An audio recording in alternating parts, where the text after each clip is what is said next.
your favorite shopping destination, Value Zone Hypermart. ఇప్పుడు మన అమీర్పేట్ లో పిల్లర్ నంబర్ 1081 వద్ద.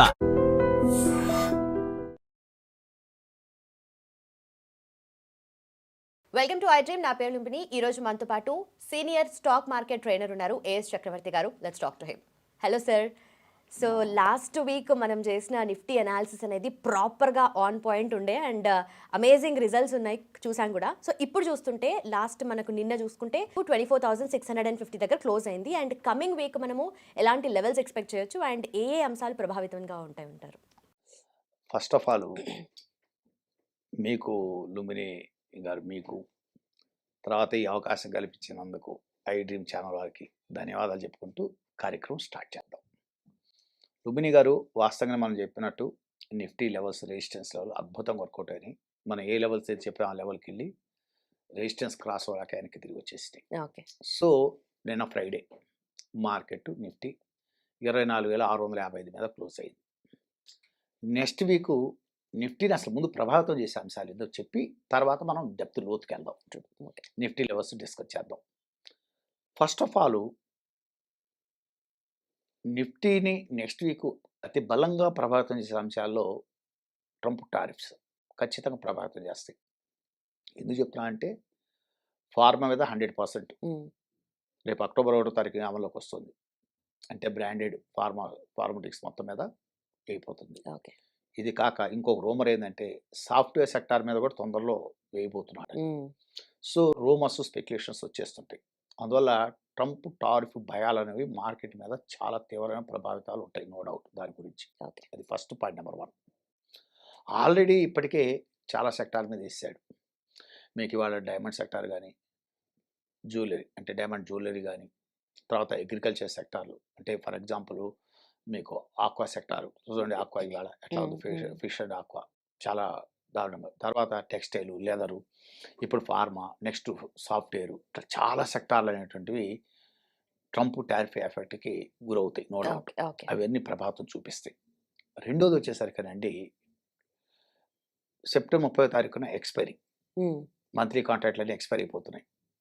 దాని ప్రభావం కూడా తీవ్రంగా ఉంటుంది. ఎందుకంటే ఒక రోజుకి లక్షల కోట్ల టర్నోవర్, మినిమం మీకు 40,000 కోట్ల రూపాయలు నడుస్తుంది ఫ్యూచర్ మార్కెట్లో టర్నోవర్. ఆప్షన్స్లో 60,000 కోట్ల రూపాయల టర్నోవర్ వస్తుంది. ఇవన్నీ కూడా రేపు నెలలో అంటే సెప్టెంబర్ 30వ తారీఖున ఈ మంత్ కాంట్రాక్ట్ మొత్తం ఎక్స్పైర్ అయిపోతున్నాయి.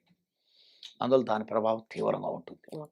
మూడోది వచ్చేసరికి ఆర్బీఐ పాలసీ మీటింగ్ ఉంది అక్టోబర్, మీకు సెప్టెంబర్ 29, 30, అక్టోబర్ 1వ తారీఖు వరుసగా 3 రోజులు ఆర్బీఐ మానిటరీ పాలసీ మీటింగ్ ఉంది. ఈ 3 అనేటువంటివి నిఫ్టీ మీద నెక్స్ట్ వీక్ ఖచ్చితంగా వాటి ఇంపాక్ట్ ఉంటుంది. మళ్ళీ once again repeat, first Trump tariff భయాలు, 2 ఆర్బీఐ మానిటరీ పాలసీ మీటింగ్ అంటే సెప్టెంబర్ 28, 29, 30, అక్టోబర్ 1వ తారీఖు మీటింగ్స్. సో మూడోది వచ్చేసరికి మీకు ఎక్స్పైరీ.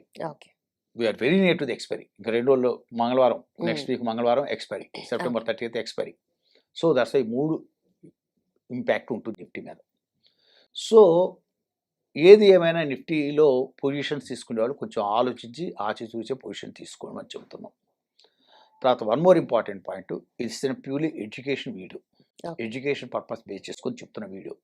మనం ఇక్కడ నిఫ్టీ లెవెల్స్ ఇవన్నీ డిస్కస్ చేస్తోంది, జాగ్రత్తగా చెప్తోంది ఏంటంటే ఒక ఎడ్యుకేషన్ పర్పస్. అంటే ఈ యొక్క వీడియో చూసినటువంటి వాళ్ళకి మనం నిఫ్టీ పొజిషన్స్ లాంగ్ వెళ్ళమని కానీ షార్ట్ వెళ్ళమని ఎలాంటి రికమెండ్ చేయట్లే. సో ఈ లెవెల్స్ను ఎడ్యుకేషన్ పర్పస్గా తీసుకొని ఈ లెవెల్స్ మీరు గమనించుకోండి అని చెప్తున్నాం. అంతవరకు మనమే రికమెండ్ చేయట్లే ఎవరికి. తర్వాత ఇప్పుడు నిన్న నిఫ్టీ మనం 24,655 క్లోజ్ అయిందన్నాం కదా. నెక్స్ట్ లెవెల్స్ చూద్దాం. నెక్స్ట్ వీక్లో రెసిస్టెన్స్ 1, రెసిస్టెన్స్ 2, రెసిస్టెన్స్ 3 3 లెవెల్స్ చూద్దాం. అదేవిధంగా సపోర్ట్ 1, సపోర్ట్ 2, సపోర్ట్ 3 3 లెవెల్స్ చూద్దాం. ఫస్ట్ రెసిస్టెన్స్ చూద్దాం, పైకి చూద్దాం. పైకి వచ్చేసరికి మీకు 24,850 అనేది చాలా పెద్ద రెసిస్టెన్స్ ఉంది. 24,850 చాలా పెద్ద రెసిస్టెన్స్ నిఫ్టీకి ముందే చెప్తున్నాను. అది దాటువంటి అంత తేలికైన విషయం కాదు. మళ్ళీ సెకండ్ ఎపిడ్ రెసిస్టెన్స్ 1 24,850 అనేటువంటిది చాలా పెద్ద రెసిస్టెన్స్ నిఫ్టీకి. ఒకవేళ అక్కడ కొన్ని అరగంటలు కన్సాలిడేట్ బ్రేక్అవుట్ తీసుకొని పైకి వెళ్తే నెక్స్ట్ 25,050 25,050 క్రాస్ అవ్వటం అనేది చాలా చాలా కష్టం ఉంది చెప్తున్నాను. అక్కడ కన్సాలిడేట్ అయ్యి వెళ్తే 25,250 అది మటు క్రాస్ అవ్వటం చాలా కష్టం. ముందే Okay, చెప్తాను. okay. 25,250 అంటే 25,250 అనేది ఇప్పుడున్న మార్కెట్ కండిషన్లో క్రాస్ బుల్ ఫేజ్లోకి వెళ్ళటం చాలా కష్టం. మళ్ళీ ఒకసారి చెప్తున్నాను లెవెల్స్.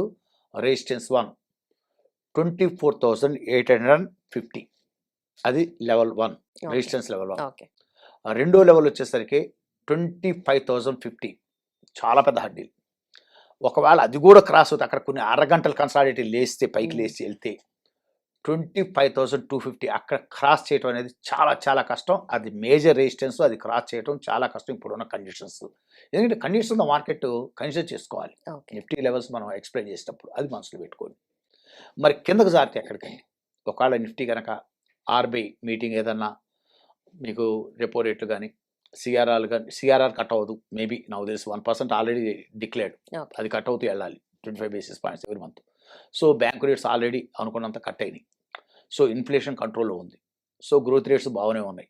సో ఇలాంటి టైంలో బ్యాంక్ రేట్స్ కట్ చేయడం అనేటువంటిది చాలా కష్టం. అయితే స్పెక్యులేషన్స్ ఏంటంటే ఒక 25 basis points కట్ అవ్వచ్చు అని ఒక స్పెక్యులేషన్స్, అంటే మార్కెట్లో ఊహాగానాలు రూమర్స్ ఉన్నాయి. బట్ 25 basis ఇప్పుడున్న కండిషన్స్లో కట్ చేయడం అనేది కొంచెం కష్టమే. That's my feeling. ఓకే. అందువల్ల వీటన్నిటిని ఎక్స్పైరీ డేట్ ఉంది. సో అది ఒత్తిడి ఉంటుంది, ప్రెషర్ ఉంటుంది, ప్లస్ ట్రంప్ టారిఫ్, ఇవన్నీ బేస్ చేసుకుంటే మీకు ఇప్పుడు ఇమీడియట్లీ సపోర్ట్ వచ్చేసరికి 24,400 ఉంది. 24,400 చాలా పెద్ద సపోర్ట్.